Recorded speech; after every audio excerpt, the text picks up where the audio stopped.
আজ ১০০তম দিন ডিএ আন্দোলনকারীদের। এদিন মমতা বন্দ্যোপাধ্যায় অভিষেক বন্দ্যোপাধ্যায়ের বাড়ির সামনে দিয়ে মিছিল করবেন ডিএ আন্দোলনকারীরা এবং হাজরা মোড় পর্যন্ত শুরু হয়েছে মিছিল এবং অংশগ্রহণ করেছেন একাধিক সরকারি কর্মচারী এবং অবসরপ্রাপ্ত কর্মচারীরা। এ বিষয়ে আমাদেরকে আরো বিস্তারিত জানাবে আমাদের সাথে টেলিফোন লাইনে রয়েছে আমাদের প্রতিনিধি রাজীব দত্ত। রাজীব, তোমার থেকে যেটা জানতে চাইবো, ডিএ আন্দোলনকারীদের মিছিল চলছে। এই ডিএ আন্দোলনকারীদের মিছিল নিয়ে প্রথমে অনুমতি দেয়নি পুলিশ, অবশেষে তা পৌঁছে যায় কলকাতা হাইকোর্ট পর্যন্ত। সংগ্রামী যৌথ মঞ্চের তরফ থেকে ডাক দেওয়া হয় মিছিলে। কলকাতা হাইকোর্টের নির্দেশ মিলতেই শুরু হয়েছে আন্দোলনকারীদের মিছিল।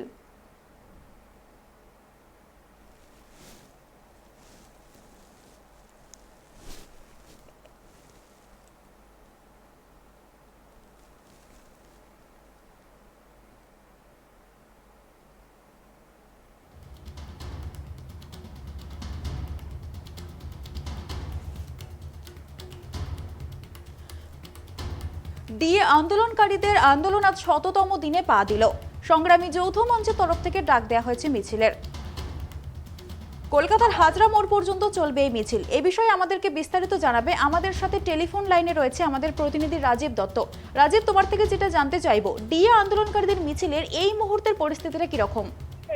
প্রথমেই বলি, জানো যে কলকাতা হাইকোর্টের নির্দেশে আজকে মহা মিছিল করলেন ডিএ আন্দোলনকারী একটা সংগ্রামী ঐক্য মঞ্চ। তারা হাজরা থেকে এই মিছিলটা করবেন এবং তারা হরিশ চ্যাটার্জি অর্থাৎ অভিষেক বন্দ্যোপাধ্যায়ের বাড়ির পাশ দিয়ে গিয়ে আবার ঘুরে তারা আবার হাজরা মোড়ে আসবেন। জানো যে এই মিছিল তারা প্রথমে যখন করতে চেয়েছিলেন তখন কলকাতা পুলিশ তারা এই রুটে তারা করতে দিতে চাইছিলেন না, কারণ ওখানে 144 আছে।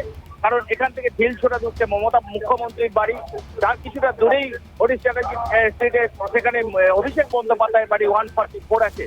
কিন্তু যারা ডিএ আন্দোলনকারীরা তারা মিছিল করতে নারাজ এবং তারা আদালতের শরণাপন্ন হন এবং জাস্টিস রাজশেখর মান্তা তার নির্দেশে মিছিল হচ্ছে। এবং জানো যে এই মিছিলে কিন্তু রাজশেখর মান্তা কিছু শর্ত বলে আরোপ করেছেন যে মিছিল থেকে কোনো রকম স্লোগান, এমন উত্তেজিতকর স্লোগান দেওয়া যাবে না যাতে কোনো অস্বাভাবিক পরিস্থিতি তৈরি হয়, এবং তার জন্য একজন 12 জনের কমিটি অর্থাৎ সংগ্রামী ঐক্য মঞ্চের একটা কমিটি তৈরি করে দিয়েছেন এবং পুলিশকে তারা নির্দেশ দিয়েছেন যে কঠোর পুলিশ পাহারায় যাতে মিছিলটা হয়। মিছিলটা করতে হবে 1টা থেকে 4টের মধ্যে মিছিল করতে হবে। আমরা ওয়েট করছি, এখন হাজরা মোড় থেকে এই মিছিলটা বেরোবে। হাজরা মোড়ে দেখতে পাচ্ছি যে প্রচুর মানুষ তারা এখানে জমায়েত হয়েছেন, যারা ডিএ আন্দোলন করছেন দীর্ঘদিন ধরে।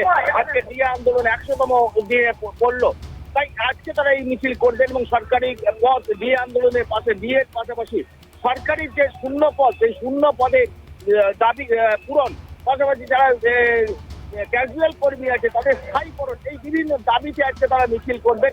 এবং কিছুক্ষণে ঠিক 1টা নাগাদ এই মিছিলটা হাজরা মোড় থেকে শুরু হবে এবং 4টের মধ্যেই কিন্তু তারা শেষ করবেন এবং হাজরা মোড়ে সভা করবেন। এবং অত্যন্ত গুরুত্বপূর্ণ এই মিছিল, কারণ জানো সেন্সিটিভ কলকাতা হাইকোর্টের নির্দেশে এই মিছিল হচ্ছে এবং সেখানে কোনো রকম যাতে কোনো রকম অঘটন না ঘটে তার জন্য প্রচুর পুলিশি ব্যবস্থা রাখা হয়েছে এবং চারিদিকে কিন্তু পুলিশি ব্যবস্থা রয়েছে যাতে যারা মিছিল করবে কোনো রকম ঘটনা না ঘটে। এবং উদ্যোক্তাদের সঙ্গে পুলিশ তারা কোঅর্ডিনেট করছে, উদ্যোক্তারাও যেমন তারা ভলেন্টিয়ার রয়েছে পুলিশের সাথে তারা কোঅর্ডিনেট করছেন। তারা চান শান্তিপূর্ণ এই মিছিল হোক, পুলিশও যাতে কোনো রকম অঘটন না ঘটে সেই জন্য কিন্তু কড়া পুলিশ এরিয়া ব্যবস্থা করা হয়েছে। পুরো এরিয়া হাজরা মোড় থেকে কালীঘাট আরম্ভ হরিশ চ্যাটার্জি কড়া পুলিশের ব্যবস্থা, যাতে এই মিছিলকে কেন্দ্র করে ডিএর যে মিছিল সেই মিছিলকে কেন্দ্র করে কোনো অঘটন যাতে না ঘটে। যেটা ঠিক বারবার বলছি যে 1টা নাগাদ এই মিছিল শুরু হবে এবং 1টা ঠিক 4টের মধ্যে এই মিছিল শেষ হবে। সেটা অভিষেক বন্দ্যোপাধ্যায়ের বাড়ির পাশে মিছিলটা ঘুরে আবার হাজরা মোড়ে শেষ হবে। অত্যন্ত সেন্সিটিভ মিছিল, কলকাতা হাইকোর্টের নির্দেশে মিছিল এবং শর্ত বেঁধে দিয়েছেন কলকাতা হাইকোর্টের বিচারপতি রাজশেখর মান্তা। এবং সেখানে যেমন 1টা থেকে 4টের মধ্যে করতে হবে, কোনো উত্তেজক স্লোগান দেওয়া যাবে না, শান্তিপূর্ণ মিছিল করতে হবে, এমন নির্দেশ কিন্তু বিচারপতি দিয়েছেন। উদ্যোক্তারা যারা সংগ্রামী ঐক্য মঞ্চের পক্ষ থেকে কিন্তু আশ্বস্ত করা হয়েছে যে তারা কোনো উত্তেজক স্লোগান দেবেন না, তারা সম্পূর্ণ যেভাবে সাধারণ স্লোগান তারা দেবেন এবং পোস্টার ব্যানারে সুসজ্জিত হয়ে তারা মিছিল করবেন। এবং পুলিশকেও নির্দেশ দিয়েছেন বিচারপতি যে কোনো রকম অঘটন যাতে না ঘটে তার জন্য কড়া পুলিশ ব্যবস্থা রাখতে হবে এবং সেই মতোই কিন্তু কড়া পুলিশ আশেপাশে কড়া পুলিশ ব্যবস্থায় মুড়ে ফেলা হয়েছে নিরাপত্তা ব্যবস্থা। রাজীব, তোমার থেকে একটা বিষয় জানতে চাইবো যে সংগ্রামী যৌথ মঞ্চের মধ্যে মিছিলের আগে একটা ফাটল দেখা গিয়েছিল এবং সেই বিষয় নিয়ে শুক্রবার রাজ্যের অ্যাডভোকেট জেনারেলকে একটা চিঠিও দিয়েছিলেন সেই বিষয়ে বিক্ষুব্ধরা। তো তার কি কোনো প্রভাবে মিছিলের মধ্যে পড়ছে? কেমন কর্মী সমর্থকরা উপস্থিত হয়েছেন? দেখো, প্রথমে বলি যে সংগ্রামী যৌথ মঞ্চের একটা ফাটল ধরেছেন কোনো সন্দেহ নেই। যারা সংগ্রামী যৌথ মঞ্চের একটা অংশ তারা এই মিছিলে অংশগ্রহণ করছে না। তাদের আপত্তি ছিল যে এই অভিষেকের বন্দ্যোপাধ্যায় হরিশ চ্যাটার্জির বিরুদ্ধে কেন মিছিল করা হবে, অন্য কোনো জায়গা পুলিশের বলে যাওয়া রুটে করা হোক। কিন্তু এই নিয়ে একটা বিবাদ তৈরি হয় সংগ্রামী ঐক্য মঞ্চের সঙ্গে। যারা এই সংগ্রামী ঐক্য মঞ্চের মধ্যে একাংশের সঙ্গে বিবাদ তৈরি হয় এবং বেশ কয়েকটি সংগঠন, যেটা নকশালপন্থী সংগঠন, তারাই মিছিল থেকে সরে গিয়েছে, তারাই মিছিলে যোগ দেবেন না।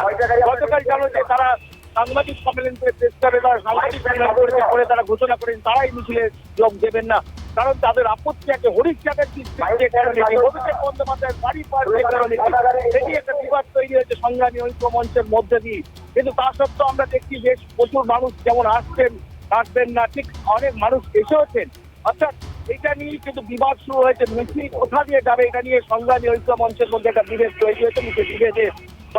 বহু মানুষ কিন্তু আজকে এই মিছিলে যোগ দিচ্ছেন না, যারা দীর্ঘদিন ধরে এই 100 দিন ধরে ডিএর দাবিতে তারাও লড়ছেন, একসঙ্গে লড়ছিলেন, কিন্তু গত কয়েকদিন ধরে তাদের মধ্যে ফাটল ধরেছে এবং তার জয়ীর প্রকাশ কিন্তু গতকাল আমরা দেখেছি সাংবাদিক সম্মেলনকে প্রেস ক্লাবে তারা ঘোষণা করেছেন যে প্রেস ক্লাব সংগঠন তারাই মিছিলে অংশগ্রহণ করছেন না। এবং এই পরিস্থিতিতে দাঁড়িয়ে তাদের অভিযোগ ছিল যে যারা এই মিছিলে অংশগ্রহণ করছেন না তারাই অভিযোগ ছিল সেটা পরিকল্পিতভাবে যারা এই নেতৃত্ব যে সর্বসাধারণ যে সিদ্ধান্ত ছিল সেই সিদ্ধান্ত ভায়োলেট করে কিছু নেতা এটা করছেন, তাই তারা এই মিছিলে অংশগ্রহণ করবেন না। কিন্তু তা সত্ত্বেও কলকাতা হাইকোর্টের নির্দেশে এই মিছিল হচ্ছে এবং 1টা নাগাদ এই মিছিল শুরু হবে। এবং অত্যন্ত গুরুত্বপূর্ণ ব্যক্তির কাছে যে এই মুহূর্তে আমরা হাজরা মোড়ে দেখছি হাজার হাজার মানুষ এসেছেন, যেহেতু এখানে সংগ্রামী অঞ্চল থেকে বলা হচ্ছে যে 50,000-এর মতো জমায়েত তারা করবে এবং তারা চেষ্টা করছেন যে তারা শান্তিপূর্ণভাবে এবং তারা বারবার করে মানুষকে কোনো রকম উস্কানিমূলক তারা কেউ পা না দেন এবং তারা যদি দেখে যে উস্কানি দেওয়া হচ্ছে তাহলে যেন তার নেতৃত্বকে পুলিশকে এবং তাদের বিরুদ্ধে ব্যবস্থা নেওয়া হবে। তারাও চাইতে পুলিশ প্রশাসনের সঙ্গে এই বারবার যে এখানে ঘোষণা করছেন যে এখানে ঝামেলা হতে পারে, কিছু মানুষ তারা গোলমাল করতে পারেন, তাই তারা সতর্ক করছেন। তারা পুলিশকেও বলছেন আপনারা সতর্ক থাকুন, যাতে যে মিছিল কলকাতা হাইকোর্টের নির্দেশ হচ্ছে ভাবে হয়, যাতে কোনো গোলমাল না হয়। পুলিশ কিন্তু তারা সমস্ত চত্বর মুখ্যমন্ত্রীর বাড়ি, কালীবাড়ি চত্বর, অভিষেক বন্দ্যোপাধ্যায়ের বাড়ি, পুরো এরিয়া জুড়ে পুলিশ নিরাপত্তায় মুড়ে ফেলা হয়েছে যাতে কোনো রকম অঘটন না ঘটে। এবং তার সত্ত্বেও তারা মনে করছেন যে এখানে সংগ্রামী বারবার করে এবং গোলমাল হওয়ার সম্ভাবনা তারা দেখছেন। সেই জন্য তারা বারবার তারা মাইকে ঘোষণা করছেন সবাই সাবধানে থাকবেন। পুলিশকেও তারা বলছেন আপনারা নিরাপত্তা ব্যবস্থা করুন এবং যারা এখানে মিছিলে অংশ নিচ্ছেন তাদেরও তারা সাবধান করছেন যে কোনো প্ররোচনায় পা দেবেন না। যদি দেখেন কেউ কোনো গোলমাল করার চেষ্টা করছে সঙ্গে সঙ্গে তারা যেন নেতৃত্বকে জানান এবং সেই ব্যক্তিকে যেন পুলিশের হাতে তুলে দেওয়া হয়। ধন্যবাদ রাজীব, এই বিষয়ে আমাদেরকে বিস্তারিত জানানোর জন্য। তুমি আমাদের সঙ্গে থাকো, আপডেট দিতে থাকো।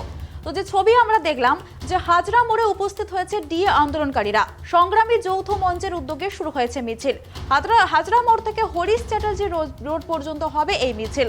ডিএ আন্দোলনকারীরা প্রথমে পুলিশের তরফ থেকে এই মিছিলের অনুমতি পাননি, কিন্তু অবশেষে কলকাতা হাইকোর্ট এই মিছিলের অনুমতি দেয়। কিন্তু বারবার রাজাশেখর মান্তা বিচারপতি জানিয়ে দিয়েছেন যে মিছিলের মধ্যে কোনো উত্তেজনামূলক কোনো স্লোগান দেওয়া যাবে না এবং শান্তিপূর্ণভাবে সব মিছিলকে শান্তিপূর্ণভাবে করতে হবে এই মিছিল। এবং আজকের যে মিছিল তা মমতা বন্দ্যোপাধ্যায় এবং অভিষেক বন্দ্যোপাধ্যায়ের বাড়ির কাছ দিয়ে হবে সেই মিছিল। এবং এই মুহূর্তে হাজরা মোড়ে হাজির হয়েছেন ডিএ আন্দোলনকারীরা।